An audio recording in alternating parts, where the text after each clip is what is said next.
자, 오늘 우리가 읽었던 말씀, 제가 읽어드린 말씀에 보면 멜기세덱이라는 이름이 반복되죠. 이 멜기세덱이라는 이름이 5장부터 계속되고 있어요. 5장, 6장, 7장, 오늘 7장까지 계속되고 있는데, 이 5장에서 이 히브리서 기자가 이 유대인 기독교 공동체에게 뭐라 그럽니까? 내가 멜기세덱에서 얘기해야 되겠지만, 너희들이 신앙이 약하여서 말 못하겠다.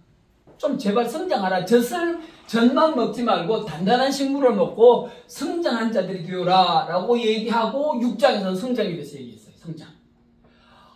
그리스도의 초보를 계속해서 반복해서 닦지 마라. 마치 한국교회를 향해 하는 말 같죠. 목사님 아직도 강대상에서 구원에 대해서 계속 얘기하시는 거예요. 구원에서. 예. 새로운 구원에 대한 거는 새신자반에서 새로운 성도들 몇몇 모아놓고 하면 되는데 계속 설교에서도 구원에 대해서 계속 얘기하시는 거예요. 문제가 있다. 히브리서 기자는 얘기하고 있어요. 구원에 대한 초본 더 이상 닦지 마라. 그것을 버리고 성장해 나가라. 그리고 6장 1절에서 3절까지 우리 지난주에 봤지요. 그러면서 어떻게 합니까? 성장하지 않고 지체되는 자, 정체되는 자는 정체나 지체, 여러분 정체나 지체는 그대로 머물러 있는 거예요. 머물러 있는 것이 아니고 사실은 그것이 하나님께 불사름을 받는 조건이 된다. 이 정체가 아니라 그것은 퇴보라고 얘기하고 있다는 거예요. 정체가 된 것이 아니라. 그래서 성장하라. 5장 마지막에 젖 먹지 말고 단단한 식물을 먹으며 성장하라 하는 것이 그 주제가 6장에도 계속됐다는 거예요. 성장. 그래서 멜기세덱이라는 얘기가 뚝 꽂혔다는 거예요. 비밀을 내가 가르쳐 줘야 되겠는데 너희들이 이 비밀을 알게 되면 시험받을까 봐 두렵다. 그 기자가 한 얘기가 이해가 되죠, 오늘. 그치, 오늘 7장에 왜 그들이 성장하지 못하고 멜기세덱에 대한 얘기를 하면 마음에 거침돌이 생기죠. 오늘 우리가 읽은 7장에 나오지 않습니까? 왜요? 니들 믿는 율법은 다 헛거다라고 얘기하니까. 수천 년 동안 이스라엘 백성들이 율법을 섬겨왔는데 오늘 7장에서 어떻게 합니까? 율법 헛거다 그렇게 얘기하고 있어요. 그러니까 시험에 들 수밖에 없는 거예요. 믿음이 성장하지 않고 예수 그리스도 안에서 믿음이 성장하지 않고 수천 년 동안 조상들을 통하여 배워왔던 율법이 헛거다라고 얘기하니까 도전 받는 거예요. 그리고 우리가 근본이 없어진 것 같은 느낌을 받는 거예요. 그래서 5장에 제발 너희들은 단단한 식물을 먹고 성장해라.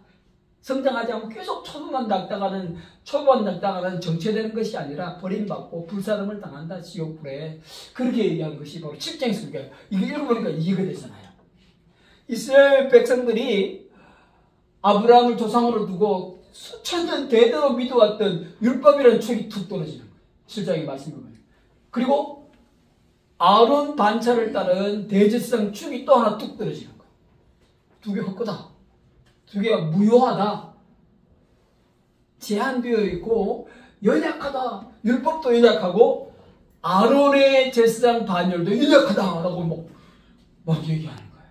유대 기독교인 공동체는 아주 엄청난 도전인 거예요. 성장하지 않았다면 내가 이제 기독교 떠나겠다. 예수 그리스도를 버리겠다라고 말이 나올 수밖에 없는 주제가 오늘 7장에 나와요. 성장해라고 한 이해가 7장에 우리가 이해가 되는 거예요. 유대인들이 지탱했던 두 가지. 율법과 대제사장 제도가 아무것도 아니다. 연약하다. 완전하지 못했다. 라고 얘기하니까요. 이건요, 마치 우리, 이 한국에 있는 개신교들을 향하여 예수의 구원이 불완전하다라고 마찬가지잖아요. 예수의 구원이 불완전하니까 율법도 지키고 할례도 해야 된다라고 말하는 거 똑같다라는 거예요. 그러면 우리가 수십 년 동안 할례도 안 하고 율법도 절기도 안 지켰는데 그럼 우리 구원을 못 받는 거란 말인가? 라고 얘기하는 거 마찬가지잖아요. 유대인들이 그렇게 얘기해요. 율법도 너희들 구원에 적합하지 못하고 대제사장 직분, 아론의 혈통을 따른 대제사장 직분도 완전하지 못하다 라고 얘기하는 것이 바로 단단한 식물을 먹지 못한 자들은 도전받게 될 것이고 믿음을 오히려 잃게 될 것이다. 그래서 우리가 여러분 가끔 가다가 설교 방송이나 이런 기독교 방송을 통해서 다른 목사님들이 어떤 설교를 하실 때 내가 지금까지 받아왔던 신앙 상식이나 알고 있던 신앙 교육이나 이런 것과 배치될 때 달리 들릴 때 어떻게 난 잘못 믿었는가 이런 시험을 들 때가 있다는 거예요. 왜 그러냐면 여러분 신앙이 성숙한 단계, 그러니까 교회마다 신앙의 성숙의 단계가 달라진다. 그리고 어떤 공동체마다 이제 신앙의 성숙의 단계가 달라지는 것을 본다라는. 그래서 지금까지 내가 생각해왔던 상식과 어긋난 것들 때는 믿음이 흔들리는 거예요. 믿음이. 단단한 식물이라는 게 그렇거든요. 단단한 식물에 보면은 우리가 먹는 게 균도 먹고 공해식품도 먹는 거예요. 공해식품이나 단단한 식물을 어린아이가 먹으면 당장 병 걸리고 죽지만 어른들은 그거 먹는다 해서 안 죽어요. 그죠? 그냥 몸살 한번 앓든지 서서를 한번 지독하게 하든지 그리고 약을 먹고 견뎌내고 이겨내는데 어린애들은 그게 위험하다라는 생명의 위협을 느낀다. 그래서 여러분 단단한 식물을 먹었을 때 아주 나쁜 영향 도전을 받게 되면 어떤 일이 납니까? 몸살 앓고 막 의심이 들지만 몸이 더 튼튼해진다라는 거예요. 왜요? 우리가 예방주사 맞는 거와 마찬가지다라는 거예요. 예방주사는 균을 맞잖아요. 균. 그래서 어떻게 해요? 몸에 면역체계가 생기고 더 강한 몸을 가지게 한다라는 거지. 그게 그 성장한 자들의 특징이다. 그래서 오늘 7장에서 이스라엘 백성들이 지금까지 지금 유대인 공동체잖아요. 유대인 기독교 공동체잖아요. 그들이 믿어왔던 율법과 그리고 대제사장 그렇게 의지했던 하나님께 나아가고 하나님의 백성이 되기 위한 아주 필수 조건인 대제사장 아론을 따른 대제사장이 헛되고 연약하고 불완전하다라고 그들의 기반을 무너뜨리는 설교를 7장에서 한다. 그래서 성장한 자가 봐야만이 안 그러면 젖만 먹는 어린아이가 보면 당장 생명의 위협이 하다. 그래서 기독교를 떠날 수도 있다는 그런 위협이 받아지는 것이 오늘 7장이다. 그래서 오늘 7장 1절부터 10절 말씀까지는 제가 지금 계속 말씀드렸지요. 이 유대인에게 이 두 개는 항상 2라는 숫자, 1과 2라는 숫자는 뭐 우리가 좀 철학적으로 변증법이다라고 얘기할 수도 있겠지만 정반이고요. 정반. 항상 이 두 개가 항상 이스라엘 역사에서는 같이 가고 있었어요. 나라도 두 개였죠. 뭐 남왕국 유다, 북왕국 이스라엘. 제사장도 두 개인 거예요. 멜기세덱의 반차를 따라 영적인 제사장 직분, 아론의 제사를 따라 육체적인 제사장 직분. 두 개인 거예요. 이 제사장 직분을 올라가면은 지난주에도 말씀드렸듯이 사독계열 제사장과 또 아비아달 계열의 제사장이 두 개 있는 거예요. 이 두 개 나눈 게 물론 아도니아가 솔로몬을 제치고 왕이 되려고 할 때 생긴 문제이긴 하지만 이 양파는요 그대로 있는 거예요. 지파에서도 마찬가지예요. 지파 여러분. 지파도 에브라임 지파와 유다 지파가 이렇게 항상 주도권 다툼을 했어요. 에브라임 지파와 유다 우리 역사에는 안 나오지요. 안 나오는데 읽어보면 그렇게 나와요. 모세의 후계자 요수아는요 에브라임 지파예요. 왜 모세는 자기는 레위 집하면서 왜 후계자를 레위를 안 씌웠는지 모르겠어요. 하나님의 뜻이에요. 그런데 그 밑에 누가 있습니까? 차 지도자로 유다 지파 갈렙이라는 게 있어요. 갈렙. 항상 이렇게 두 파로 나눠져 있다라는 거예요. 그래서 오늘 본문 말씀에서도 이제 두 개를 또 얘기하는 거예요.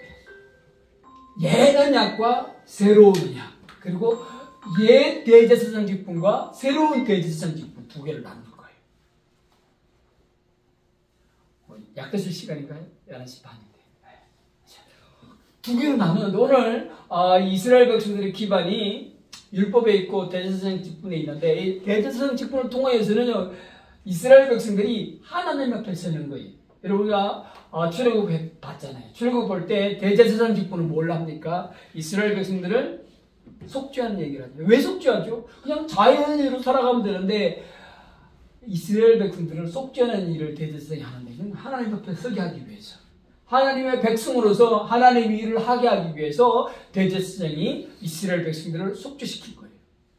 거룩한 백성으로 설시키고 이 장치를 통해서만이 이스라엘 백성들이 하나님 앞에 설 수가 있었다는 거예요. 그런데 문제는 뭡니까? 이제 거축이 허물어지는 거예요.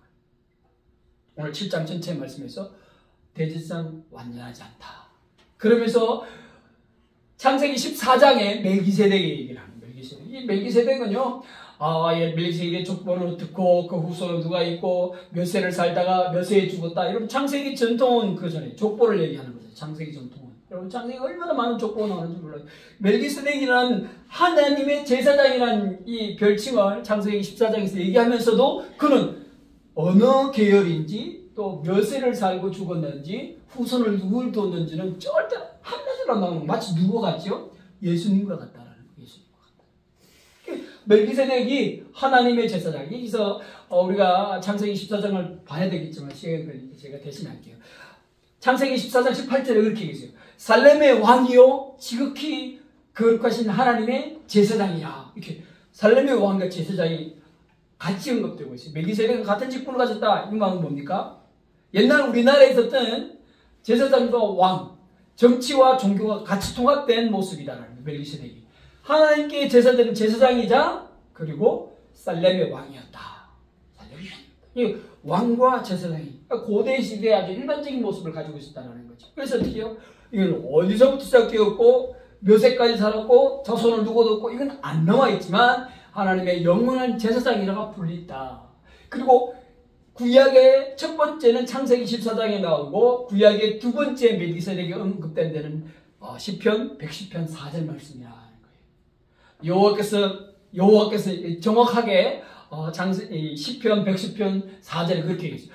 여호와께서 맹세하여 이르시되 너는 멜기세덱의 반차를 따라 대제사장이 될지니라.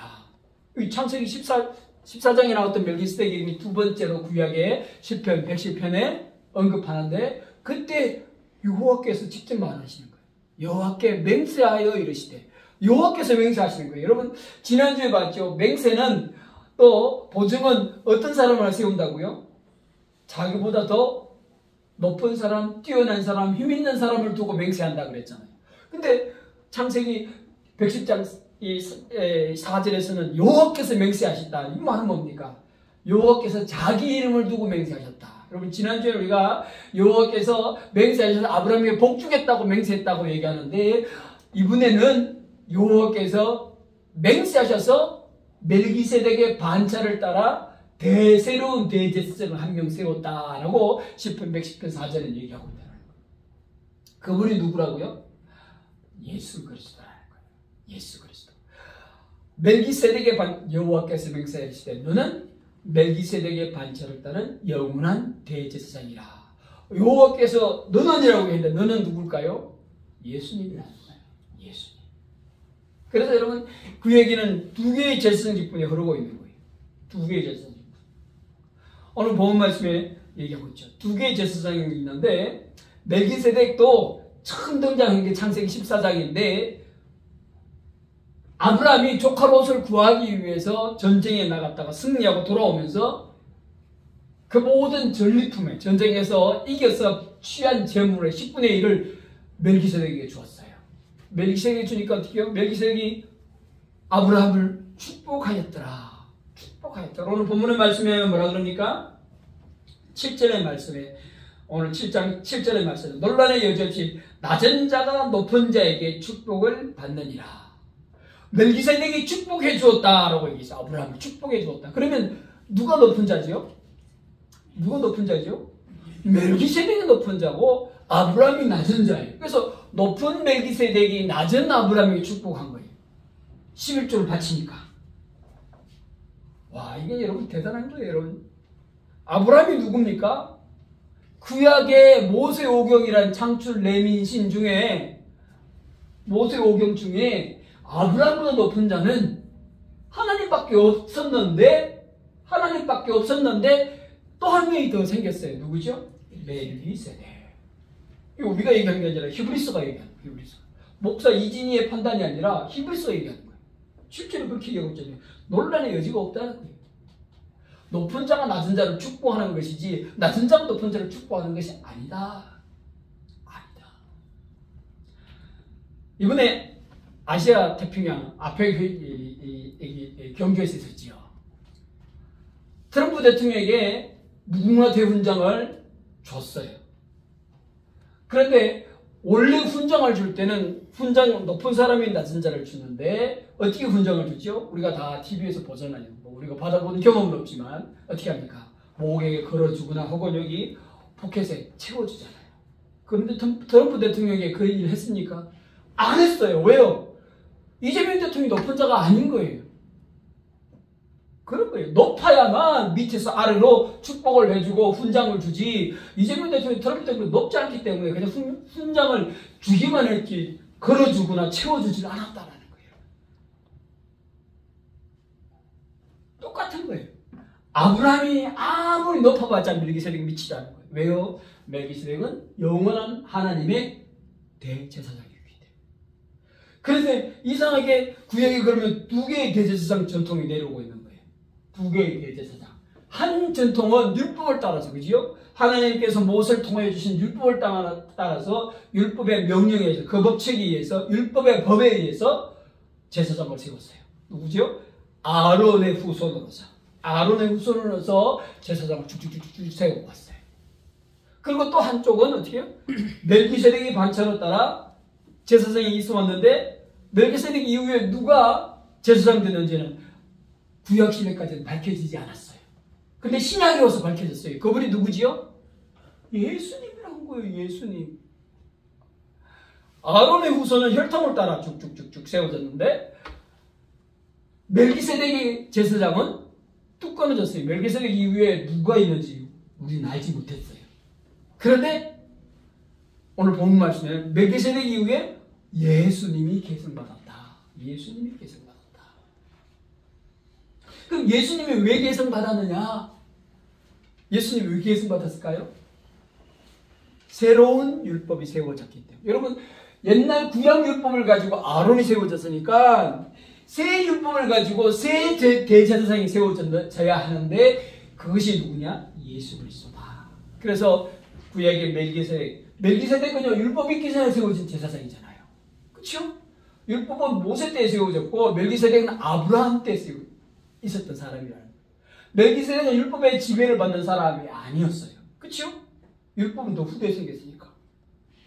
멜기세덱 이후에 멜기세덱과 같은 제사장이 세워졌는데 율법의 지배를 받지 않는 율법과 상관없이 세워진 대제사장이 있는데 그분이 바로 예수님이다. 예수. 오늘 본 말씀입니다. 여러분 이 얘기를 유대인이 들으면 기가 막혀 할까요? 안 막혀 할까요? 기가 막혀 하는 거예요. 자기들이 지금까지 믿어왔던 게 다른 거예요. 전혀 다른 말씀인 거예요. 전혀 다른. 그래서 단단한 식물을 먹을 자 되게 성장해라라고 얘기하고 이제 멜기세덱에 대한 비밀을 얘기해 주는 거예요.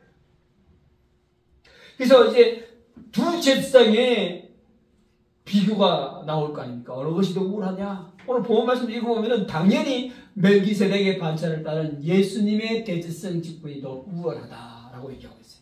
1절부터 7절 말씀까지 그 우월한 얘기가 나오고 있죠. 먼저 멜기세덱의 제사장 멜기세덱이 어떻게 하냐면 이름도 살렘의 왕이고 평강의 왕이다. 여러분 누구 같습니까? 이름이? 예수님을 일컫는 거 똑같잖아요. 그런데 그게 멜기세덱이라는 거예요. 멜기세덱은 살렘의 왕이었다. 이 살렘이라는 건 지역이죠. 지역의 왕이었고 그리고 제사장이었다. 구약 창세기 24장 18절에 보면 멜기세덱이라는 이름을 풀이했는데 살렘의 왕이랑 살렘의 왕이었죠. 그리고 멜기세덱이라는 그 자체의 이름의 뜻은 나의 하나님은 의로우시다 그런 뜻이에요. 진짜 표현. 그래서 의의 왕인 거예요.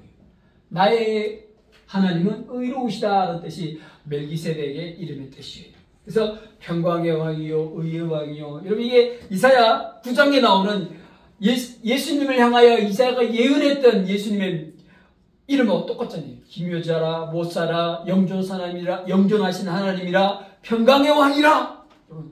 이사야가 9장에 얘기한 멀리 후대에 태어나실 예수님을 두고 예언한 말씀하고 똑같은 거예요. 평강의 왕. 그래서 어떻게 해요? 멜기세덱은 예수님의 모형이다. 구약이 다 그렇다시피 예수님의 모형이 멜기세덱이다라는 거예요. 멜기세덱이 원형이 아니라 예수님이 원형이라는 거예요. 예수님이 원형인데 멜기세덱이 모형이다. 그게 그림자라는 거지요. 그래서 멜기세덱의 반차를 따라서 완전한 모습의 예수님이 태어나셨다. 이 구원의 법, 하나님의 백성이 되는 법도 마찬가지죠. 구약은 율법은 연약하다. 율법은 미흡하다. 오늘 본문 말씀 어떻게 얘기합니까? 19절에 그렇게 얘기하고 있죠. 율법은 아무것도 온전하게 못할지라. 율법이 아무것도 완전하게 하지 못한다는 거예요. 왜냐? 그림자니까. 여러분 그림자는요 실체가 아니잖아요. 율법은 완전한 법의 그림자니까 누구도 온전하지 못하게 한다는 거예요. 온전하게 못한다는 거예요. 그래서 멜기세덱이 모형이었던 것처럼 율법도 모형이라는 거죠. 멜기세덱은 예수님의 모델이었고 예수님의 그림자였고 율법은 예수님 구원의 그림자였다는 거예요. 실체가 후대에 나타났다는 실체가 후대에 나타났다는 거예요. 그래서 어떻게 합니까? 멜기세덱의 관찰을 따른 예수님의 우월성을 막 얘기하고 있죠. 특별히 11조를 얘기하잖아요. 아브라함이 11조를 멜기세덱에게 바쳤어요. 아브라함의 후손 중에 아론도 있고 대제사장들이 있어요. 대제사장들이 아브라함을 통하여 멜기세덱에게 11조를 바쳤어요. 누가 더 우월하죠? 멜기세덱을 더 우월하게 여기는 후손들이 조상을 통해서 멜기세덱에게 11조를 바쳤으니까. 제사장들은 11조 안 해요. 11조 안 했어요. 제사장들이 그런데 멜기세덱에게는 11조를 바쳤어요. 왜? 더 완전하고 더 위대한 제사장이니까 레위인들이 제사장들이 멜기세덱에게 11조를 바쳤대요. 누구를 통해서? 그는 레위와 멜기세덱의 세대가 안 맞으니까 조상 아브라함을 통하여 11조를 했다라고 얘기하고 있다. 그래서 완전한 모습이다. 두 번째는 뭡니까? 수명에 대한 거예요. 수명에 대한. 아론을 따른 혈통의 제사장들은 수없이 많아요. 그지요? 수없이 많아요. 아브라함이 장자로 이제 대제사장이 되었잖아요. 여러 사람들은 이제 대제사장이 안 됐고 오직 아브라함의 계열의 족보의 장자만 대제사장이 될 수가 있었어요. 제사장은 수가 없이 많아요. 후대 내려오면 더 많아요. 예수님 시대에 안나스와 가야바는요 아론 계열이 아닌데도 대제사장이 됐어요.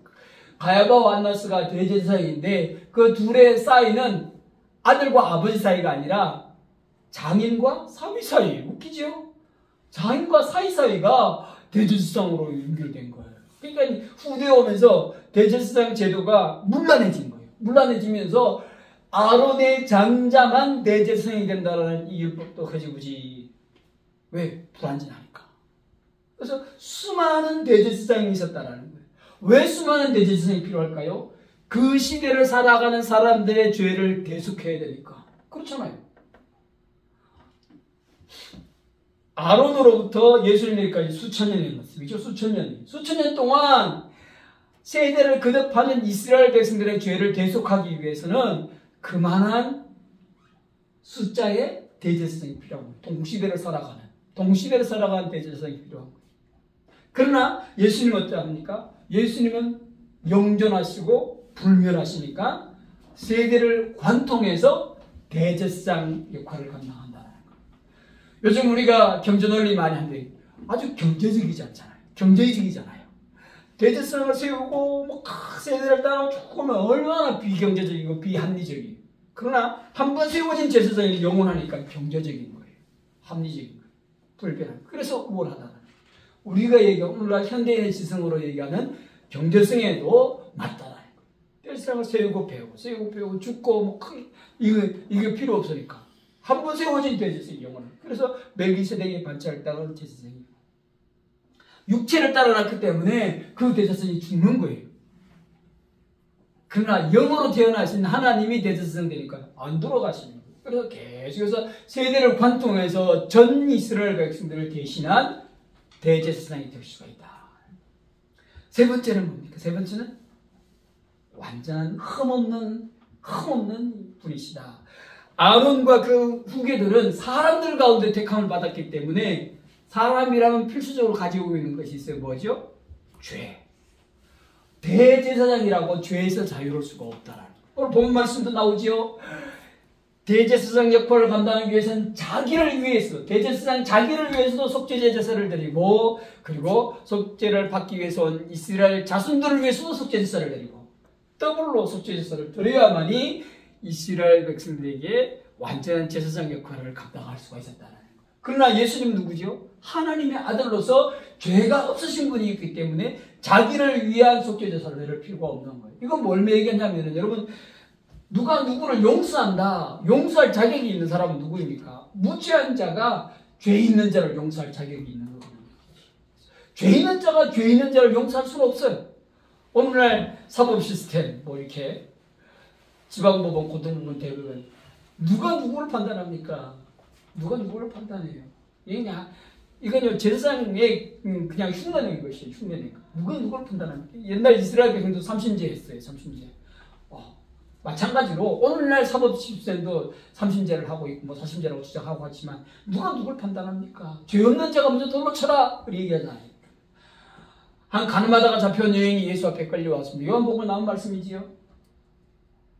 이 여인이 율법을 어기고 가늠하다 잡혀왔습니다. 그러니까 주님이 뭐라고 얘기합니까? 죄 없는 자가 돌로 쳐라. 누가 죄 없습니까? 아무 짓 못하고 돌아갔다고. 심지어 대제사장도 돌을 들어 치지 못하는 죄가 있는 거예요. 그러나 누군만 돌을 던져 정죄할 수 있습니까? 예수님만. 예수님만. 왜? 죄 없는 자만이 죄를 용서할 수 있고 정죄할 수가 있는 거예요. 그래서 제사장 직분을 대제사장 직분을 특별히 감당하기 위해서는 죄 없는 자가 죄 있는 자를 속죄하고 용서해 줄 수가 있다.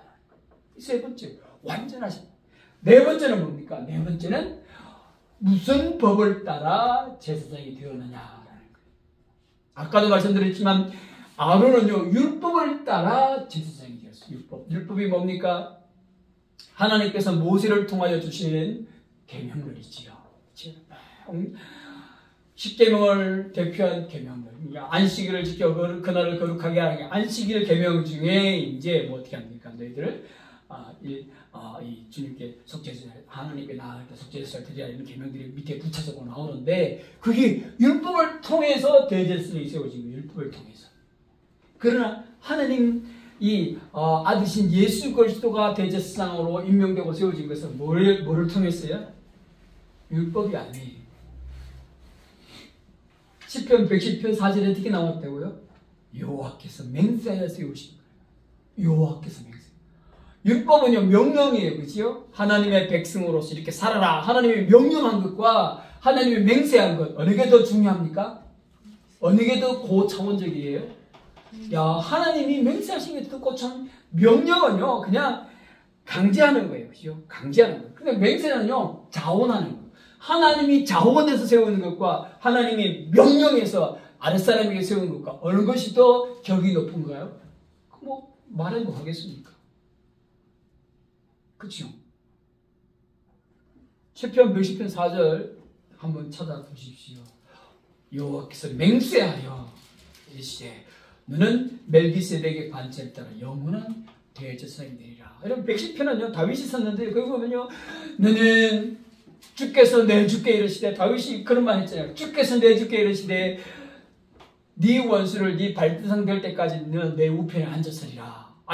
너는 그러면서 메시아 예수님을 얘기하는 거예요. 그러면서 여호와께서 맹세하여 너는 멜기세덱의 반차를 따라 영원한 대제사장이.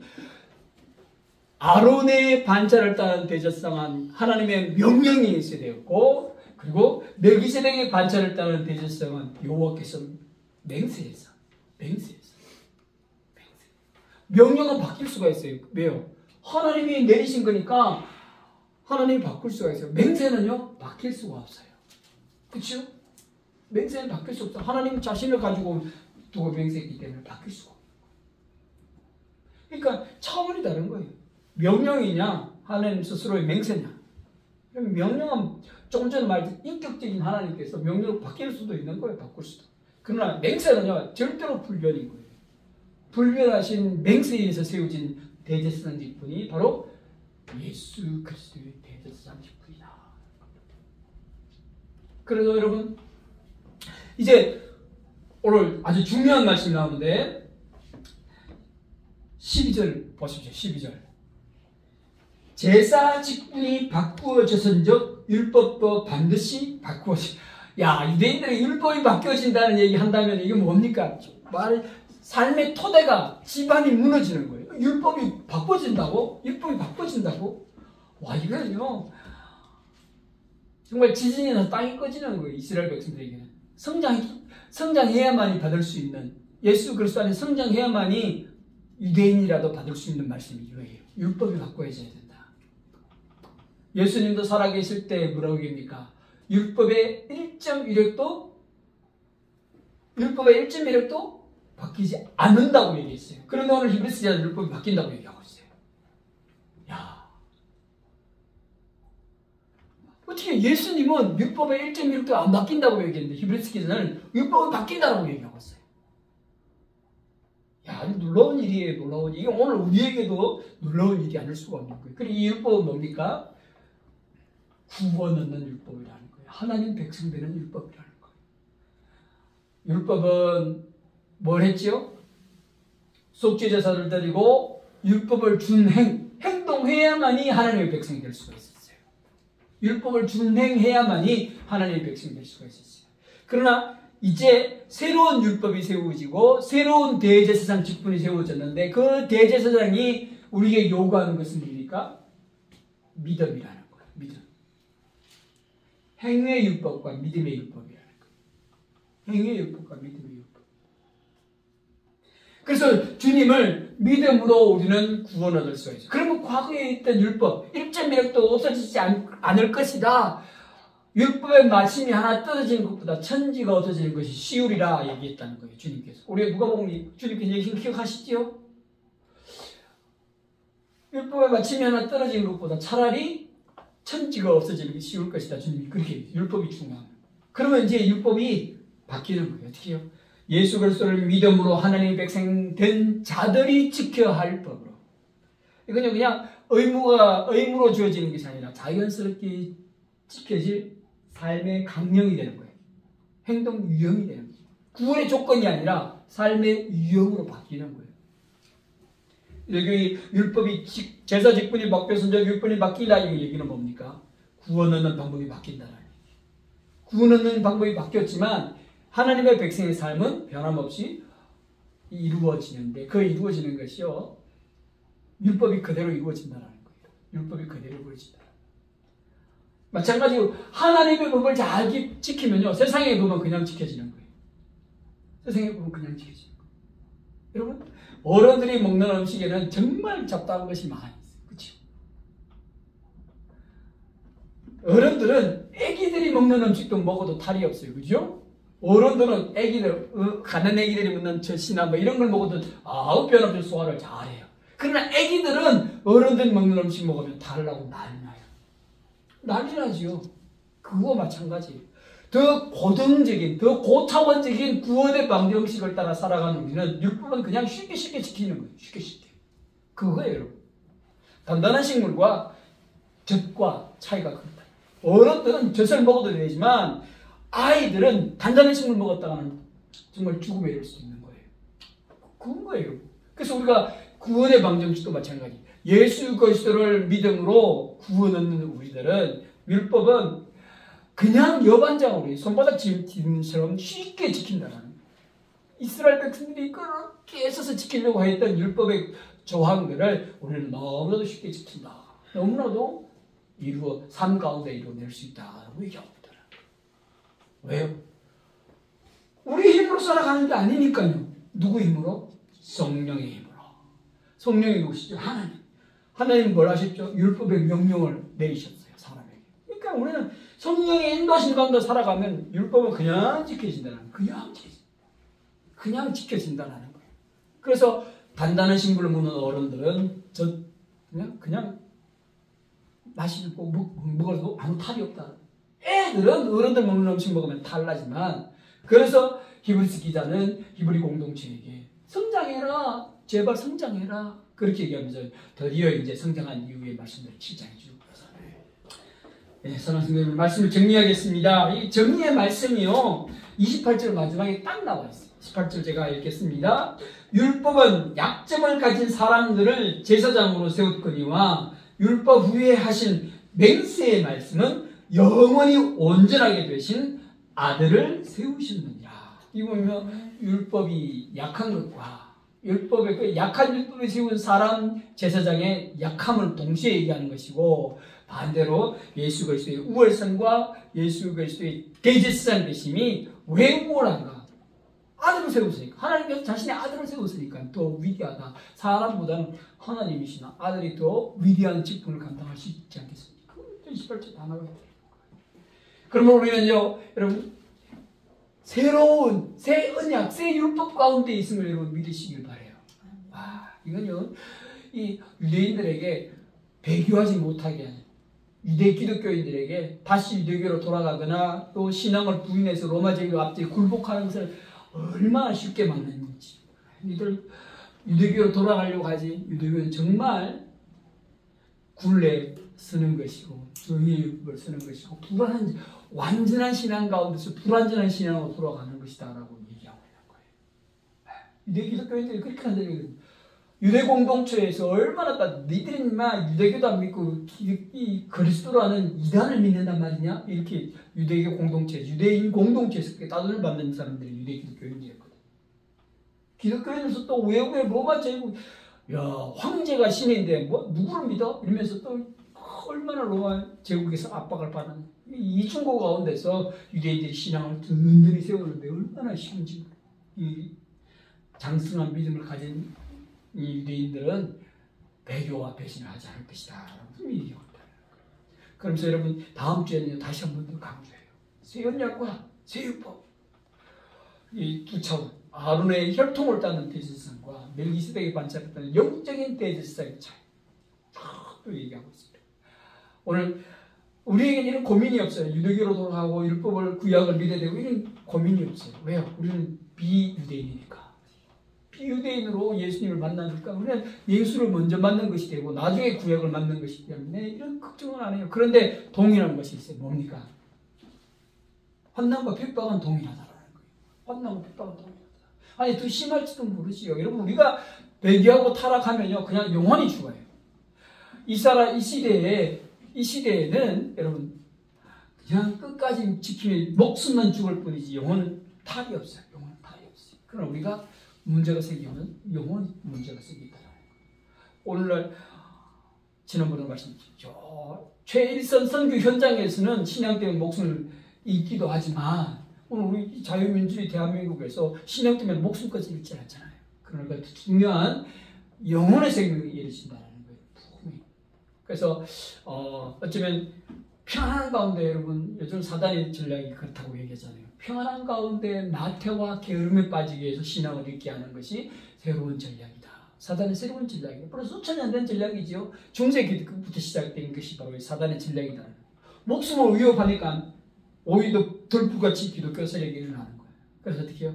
게으름과 나태함 공격을 하니까 유대인들이 막 자빠지고 기독교인들이 막 자빠지는 거예요. 이 전략이다. 그래서 중세 이후로 사단의 전략은 게으름과 나태함으로 우리를 핍박하는 거예요.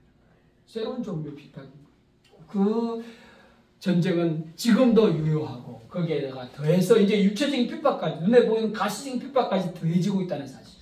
한쪽만 핍박하는 것이 아니라 양쪽 다 핍박하고 있다. 오늘날 초대교회 때는 한쪽만 핍박했어요. 중세교회도 한쪽만 핍박했어요. 이제 현대에는 두 쪽 다 핍박하는 거예요. 두 쪽 다 압박이 오는 거예요. 영혼과 육신. 여기서 우리가 이겨내야 하는 거예요.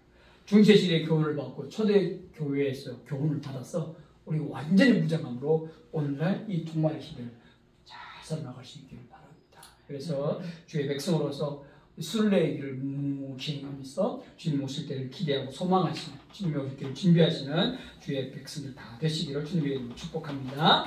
기도하겠습니다. 사랑 많으신 아버지 하나님 참 감사합니다. 주께서 우리를 사랑하여 주셔서 창세전부터 우리를 예정하여 주시고 때가 이름에 주의 귀한 백성으로 삼으시고 새로운 율법, 새로운 언약, 예수 그리스도 믿음을 통한 하나님의 백성이 되게 하시니 감사합니다. 하나님 이 위대한 약속 가운데서 우리가 끊지 않게 해주시고 예수 그리스도 영존하시는 예수 그리스도께서 우리의 영원한 대제사장이시고 영원한 우리의 왕이심을 고백하는 주의 백성들 다 될 수 있도록 인도하여 주시옵소서. 감사하고 예수님의 이름으로 기도하옵나이다. 네, 이제 왕이 오시네 찬양하시면서 하겠습니다.